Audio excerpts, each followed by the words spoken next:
أعوذ بالله من الشيطان الرجيم پناہ مانگتا ہوں میں اللہ کی شیطان مردود سے۔ بسم الله الرحمن الرحيم شروع اللہ کا نام لے کر جو بڑا مہربان نہایت رحم والا ہے۔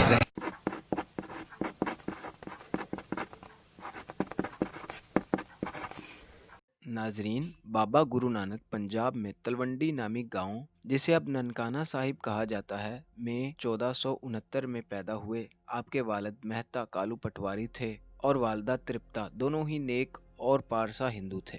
گرو نانک کی پیدائش پر خاندان کے ایک سادھو نے ان کی پیشانی سے جب نور پھوٹتے ہوئے دیکھا تو اس نے ہاتھ جوڑ کر نمسکار کیا اور نانک صاحب کی جنم پتری دے کر کہا کہ ہندو اور مسلمان دونوں ہی اس کی تعریف کے گیت گائیں گے، یہی نہیں پرندے اور جنگلی جانور اس کا نام لے کر اپنی حیوانیت کو تیاگ دیں گے۔ گرو نانک نے جب ہوش سنبھالا تو انہیں ایک ہندو استاد کے پاس حساب اور مسلمان استاد کے پاس عربی اور فارسی پڑھنے کے لیے بھیجا گیا، لیکن ان کا دھیان پڑھائی کی طرف کم ہی تھا۔ انہوں نے قریبی جنگل میں جا کر سادھوؤں اور مہاتماؤں کی صحبت اختیار کی۔ نانک حق کے متلاشی تھے، لیکن ان کے گھر والے انہیں عمومی کام کاج میں مشغول رکھنا چاہتے تھے۔ اس کے لیے انہیں کبھی بھینسیں چرانے کو بھیجا گیا تو کبھی کاروبار کرنے پر مجبور کیا گیا، اور آخر کہا گیا کہ کچھ نہیں تو کھیتی باڑی کا کام ہی کر لو، جس پر نانک نے کہا کہ میں تن کے کھیت میں دل کو ہل چلانے والا بنا کر نیک کام کاشت کرنا چاہتا ہوں، اور جب فصل اگے گی تو میرا خاندان ہی کیا تمام دنیا خوشحال ہو جائے گی۔ جب نانک کے طور طریقوں سے ان کے گھر والے مطمئن نہ ہوئے تو آخر کار انہوں نے نانک کی شادی کر دی کہ شاید اسی طرح وہ دنیا کی طرف مائل ہو جائیں۔ کہتے ہیں نانک جی کا دل جب کہیں نہ لگا تو گھر والوں نے انہیں سلطان پور کے نواب دولت خان کے گودام میں رسد کا حساب کتاب رکھنے پر نوکری دلوا دی۔ جب وہ رسد تولتے 13 کی گنتی تک پہنچتے تو 13 میں 13 کا نعرہ لگاتے دم بخود ہو جایا کرتے تھے۔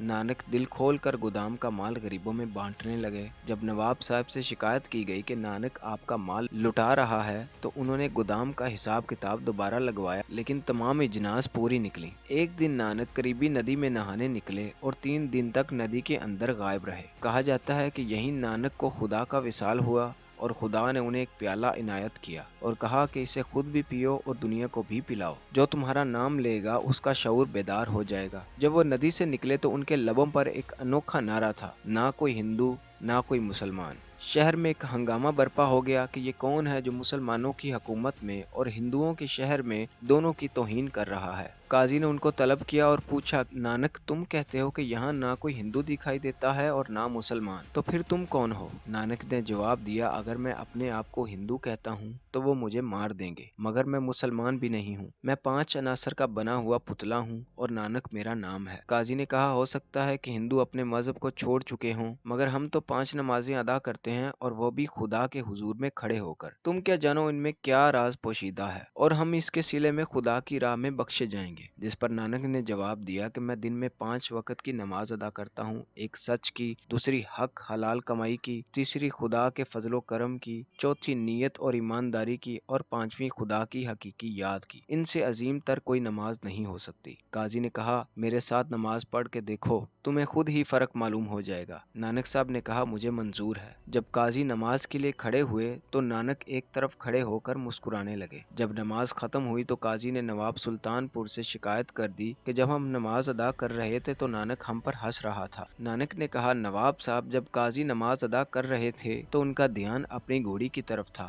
جس کے ہاں نیا بچہ پیدا ہوا ہے۔ قاضی صاحب کو اندیشہ تھا کہ گھوڑی کا بچہ کہیں کنویں میں نہ گر جائے۔ یہ کہہ کر نانک جی وہاں سے چل دیے۔ نواب صاحب نے بہت کہا کہ ملازمت جاری رکھے، مگر نانک نے کہا کہ وہ اب اس کے ہاں ملازمت کریں گے جس کے ہاں تمام کائنات ہاتھ باندھے کھڑی ہے۔ یہ کہہ کر نانک نے مردانے کو جو یہاں ان کا مرید ہوا تھا اور رباب بجایا کرتا تھا ساتھ لیا اور جنگل کی طرف چل پڑے۔ نانک جی جنگلوں آبادیوں میں گھومتے رہے، ان کا نام اب گرو کے نام سے مشہور ہو چکا تھا۔ وہ جگہ جگہ معجزے دکھاتے۔ جب وہ ہندوؤں کے مرکز ہردوار پہنچے تو یہاں گنگا میں ہندو نہا رہے تھے اور پانی مشرق کی طرف اچھال رہے تھے۔ جب نانک جی نے وجہ پوچھی تو بتایا گیا کہ یہ پانی مرنے والے بزرگوں کو دیا جا رہا ہے تاکہ ان کی زندگی آسودہ اور ٹھنڈی رہے۔ یہ سن کر نانک جی نے پانی مغرب کی طرف اچھالنا شروع کیا۔ لوگ ہنسے کہ کیا کبھی کسی نے مغرب کی طرف پانی اچھالا ہے؟ تو نانک جی نے جواب دیا، میرے کھیت یہاں سے مغرب کی طرف پنجاب میں ہیں، میں ان کو یہاں سے پانی دے رہا ہوں۔ لوگ کہنے لگے، اتنی دور سے دیا ہوا پانی آپ کے کھیتوں کو کیسے سرسبز کرے گا؟ جس پر گرو نانک نے کہا کہ اگر آپ کا دیا ہوا پانی دوسری دنیا میں پہنچ سکتا ہے تو کیا میرا پانی اسی دنیا میں میرے کھیتوں کو سرسبز نہیں کر سکتا؟ ناظرین، کہتے ہیں جب بابر ہندوستان پر حملہ آور ہوا تو اس نے پنجاب میں ایمنا آباد میں جو جنگی قیدی بنائے ان میں گرو نانک اور مردانہ بھی تھے۔ گرو نانک کو چکی پیسنے کا کام دیا گیا۔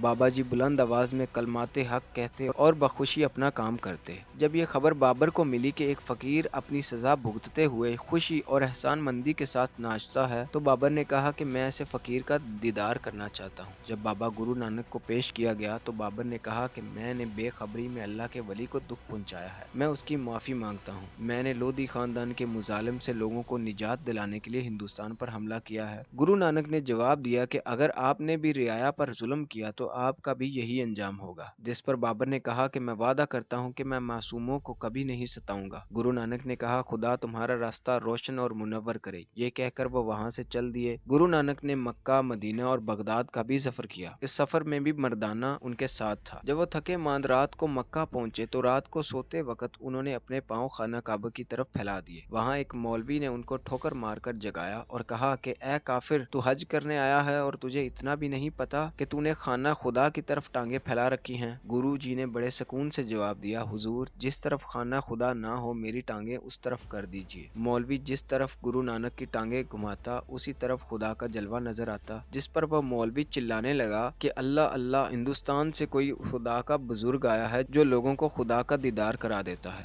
گرو نانک نے جب تبلیغ کا سفر ختم کیا تو انہوں نے اپنے آخری سال کرتارپور میں گزارے۔ یہاں ہزاروں لوگ ان کا دیدار کرنے آتے۔ گرو نانک نے کئی آزمائشیں لینے کے بعد اپنی گدی بھائی لہنا کو سونپ دی۔ اس کے بعد انہوں نے اپنے خاندان اور خادموں کو جمع کیا اور خدا کی حمد و ثنا بیان کی۔ پھر تمام مجمع نے ایسا ہی کیا۔ اتنے میں بابا گرو نانک مراقبے میں چلے گئے اور اسی حالت میں ان کا وصال ہو گیا، جس کے بعد ان کے ہندو اور مسلمان مریدوں میں جھگڑا ہو گیا۔ مسلمان مرید کہتے تھے کہ ہم ان کو دفنائیں گے، ہندو کہتے تھے کہ وہ اپنی رسم کے مطابق ان کا سنسکار کریں گے۔ آخر میں دونوں اس بات پر متفق ہو گئے کہ دونوں اپنے اپنے پھول ان کے جسم پر رکھ دیں گے۔ صبح جس فریق کے پھول نہ مرجھائیں وہی ان کے جسم کا وارث ہوگا۔ صبح ہوئی تو دونوں فریقین کے پھول تازہ تھے اور مہک رہے تھے، لیکن جب چادر ہٹائی گئی تو بابا گرو نانک کا جسم غائب تھا۔